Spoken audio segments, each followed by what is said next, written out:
Dr. Milton, talk with us about Black History 365, your goal, and what it is you hope to accomplish with this amazing offering of services and programs. Well, our goal is to really eradicate and stump out white supremacy in our mindsets. Mm. We have to really get rid of. And I think that our desire is to inculcate our people with the necessary knowledge that reminds them that we are descendants of the greatest people that ever walked this earth. Yeah. And so one of the things that we wanted to do was to start out as young as the mind can begin to really think about self. So we started out with those pre-K kindergarten books so that our young people can see themselves in a marvelous light. And then Mm. we go all the way through. Um, we call it from K to gray, if you will. And Wow. so, because we know and the structural educational or the schooling system, let me say that, because schooling and education are two different things. Right. And we get a chance to differentiate that today. But the goal is to help our young people to see themselves as valuable. And then Mm. we go all the way through high school and also adulthood with our information. Wow. And we start from the beginning of time and we go all the way past George Floyd. And so we're really, really excited about this work. We're in well over 450 school systems, but we have a new plan now. We Mm. believe that every family, particularly every Black family in America, should have our books and our information and our curriculum in their homes Wow. because this is our job. We have to really preserve our history. We can't wait for legislation to do that. That's We right. have to really stop operating from a sense of fear because we know that paralyzes us. And it's Mm. something that was really put deeply within us. And so this is our opportunity to do that. So that's why we say that we are Black History 365. And Wow. Black History Month is nothing but an anniversary. Oh, I love that. And I think that is really in the spirit of what Dr. Carter G. Woodson envisioned when he first came up with Negro History Week, which then morphed into Black History Month. That the February is just supposed to be the icing on the cake, and the cake is a 365-day approach to learning our history. I love that you said every family needs to have these books in their household. One of the challenges that we often face is that some families in a community might get access to an intense Black history experience. Maybe they've got parents like the kind me and my husband try to be, where it's gonna be black all day. My daughter the other day was like, "We're so black, mom. Jeez, Louise, like how much more black can we get?" So you have some households like that, but we are Yeah. trying to overdo it. We got to be balanced so we don't overdo too much. But then you've got other families who, when they go to an African American history museum, maybe the one in DC or one in their local community, they're learning about things for the first time. And between the gamut of people or the spectrum of people who are going to a museum and learning about these things for the first time on one end, and the people who are going to the museum almost as a punctuation point on the work that they have already done to study that information and to see it just in 3D as opposed to something that they've learned, there's a wide range of learning gaps and needs in between those two poles. You mentioned that you are in over 400 school districts right now. That feels like an amazing accomplishment, particularly in light of the times we're in right now. Can you talk with us a little bit about what that looks like? And then, Mr. Fields, we're going to turn to you for some questions as well. Yeah, it's important. And what we found is that it's an opportunity to stump out a lot of misconceptions, number one, Mm. and also to do away with many stereotypes that have been placed upon the greatest people that has ever created.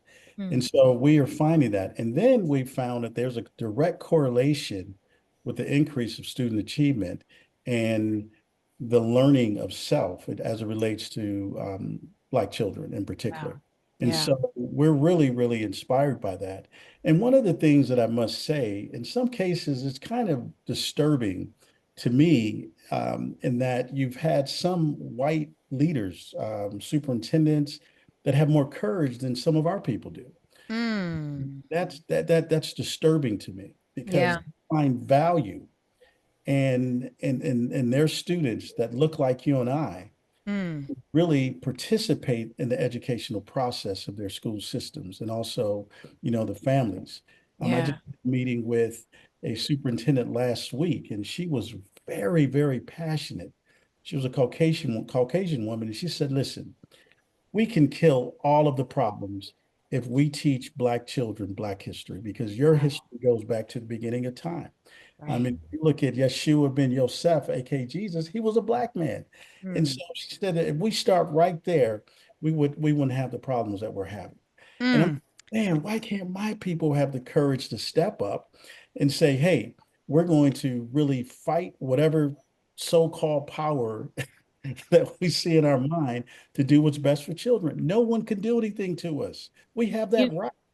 You know what's interesting? You're reminding me of a conversation my husband and I had when we were doing a lot of consulting work with schools, and we saw the same thing because we were basically coming in to help people understand how to use diversity in the classroom to empower the classroom, right? To produce better academic outcomes. And we would meet with white principals and like, oh my God, dude, this is amazing. Sheila, come in here. I want you to meet the favors. Come on in. We're going to talk it out. It's going to be big. Hey, somebody grab Keisha. Get Keisha in here. We want to have a conversation.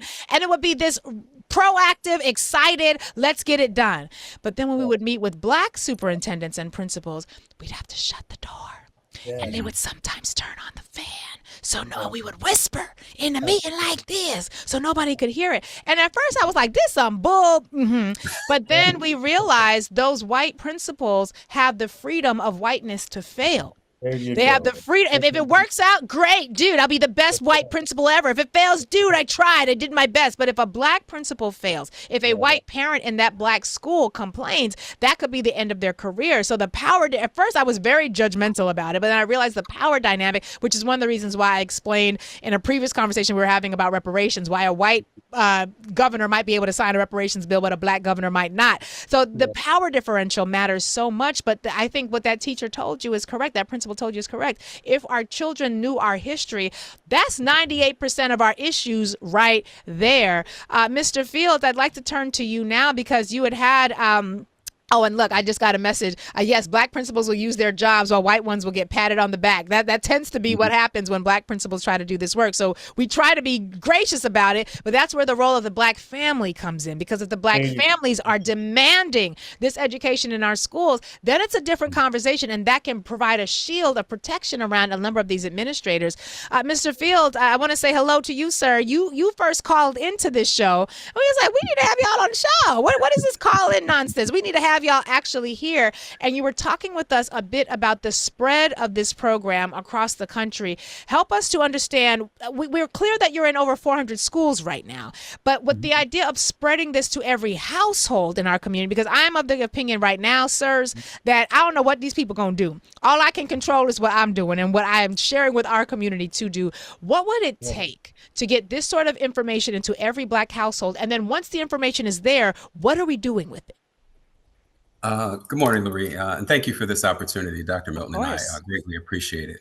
That this effort that we're embarking on now, Dr. Milton and I, is a Herculean effort, and it's an all hands on deck type Mm. situation. And we're calling out to a number of different organizations. When I first came to you, I believe it was January. I've talked to you twice, January and about 2 months ago. Um, with us, we're looking at we're still working with school systems, the school systems that are still interested in working with us, but there's a pivot. We're, Mm. looking to work with families now, organizations outside of, along with school systems. So we're looking at the Black church. Black church has to be a part of this. Mm. If you're setting up a Saturday school to have access for your parishioners to have access to the curriculum, we have to work together. Back in the 60s, during the civil rights movement, the Black church was the organizing central point for the community. And I'm not sure we have that same drive now. Right. We're looking at working with Divine Nine chapters, nationally and local Mm. chapters. I just reached out to the Dallas chapter of the AKAs just the last week, waiting to hear back from them to have a discussion about it. The links. These are organizations that have wide ranging reach into the Black community, Right. so that we can get our curriculum, our educational materials into homes, daycare facilities. It's Mm. important for children to see themselves at an early age That's in a right. positive light, because we That's don't right. see ourselves in a positive light on a daily basis.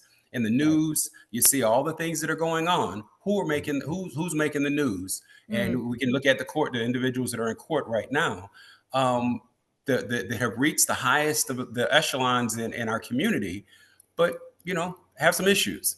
Yeah. But for us, we have developed the most comprehensive educational curriculum program that's out there on the market today. Like Wow. Dr. Milton said, from K to grade, kindergarten to 12th grade, the 9 through 12 curriculum is so comprehensive. It's taught on the freshman level in 22 different colleges across the country. So it's not just the lower grade levels. This is a comprehensive Black history curriculum that everyone should have in their homes if they're interested in understanding who they are, understanding who we are, the greatness that we've come from, and the greatness that's in us to help us get to a much different place in this country and in this world. It's important. So to answer your question, we are looking to partner with a number of different organizations, agencies, individuals, so that we can extend our reach into the Black community.